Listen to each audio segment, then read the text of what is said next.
चलिए अब आपको सुनाते हैं सुप्रिया श्रीनेत क्या कुछ कह रही हैं। किसमें है? पता नहीं क्यों है चर्चा में, मैंने तो किसी का नाम ही नहीं लिया। राजस्थान की भाजपा उड़ता तीर क्यों पकड़ रही है? किस चीज का स्पष्टीकरण दे रही है? मैं किसी का नाम नहीं लेती हूँ। भारतीय जनता पार्टी क्यों उसमें कूद पड़ रही है? चोर की दाढ़ी में तिनका है तभी तो बोल रहे हैं। बिना किसी का नाम दिया आप स्पष्टीकरण देने लगी है। मैं तो दिल्ली के उस होटल के सामने से रोज अपने ऑफिस जाती हूँ, वो होटल दिखा, दिल्ली में रहती हूँ, बीजेपी की कुरीतियों को उजागर करती हूँ। राजस्थान की थोड़ी याद आई और उसके बाद रशिया यूक्रेन का युद्ध चल रहा था।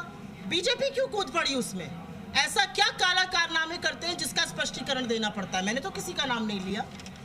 मुझे चलना होगा, बहुत धन्यवाद, लेकिन हमारे अध्यक्ष जी, हमारे सारे सचिव आपके सामने मौजूद रहेंगे जी। हाँ जी,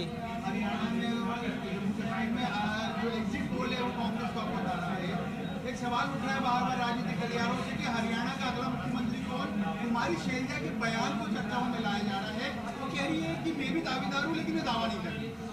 ऐसा है कि हरियाणा में जो एग्जिट पोल दिखा रहा है उससे कहीं ज्यादा हमारी सीटें आएंगी। जम्मू कश्मीर में हम स्पष्ट बहुमत की सरकार बनाएंगे और दोनों जगहों ने नरेंद्र मोदी को नकार दिया है। चुनाव उनके चेहरे पे लड़ा गया था, कोई उनकी बातें और जुमले अब सुनने में इंटरेस्टेड नहीं है। राजस्थान हो या हरियाणा हो या जम्मू कश्मीर हो, राजनीति महत्वाकांक्षाओं का नाम है। हमारे जो चुने हुए विधायक आएंगे वो अपने विधानमंडल दल का नेता तय करेंगे, जैसा कि कांग्रेस की परंपरा है और होता है।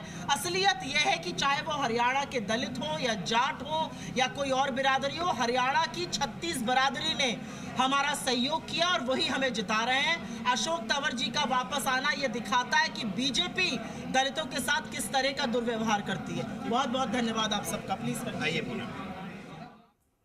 सुप्रिया श्रीनेत को आप सुन रहे थे, अभी मीडिया से मुखातिब हो रही थी, जयपुर में वो मौजूद, और इस दौरान उन्होंने जिक्र किया अपने ट्वीट का कि जो ट्वीट उन्होंने किया है उस पर स्पष्टीकरण बीजेपी क्यों दे रही है, क्योंकि मैं उस होटल के सामने से निकलती रहती हूं और इसलिए ये जिक्र कर दिया था।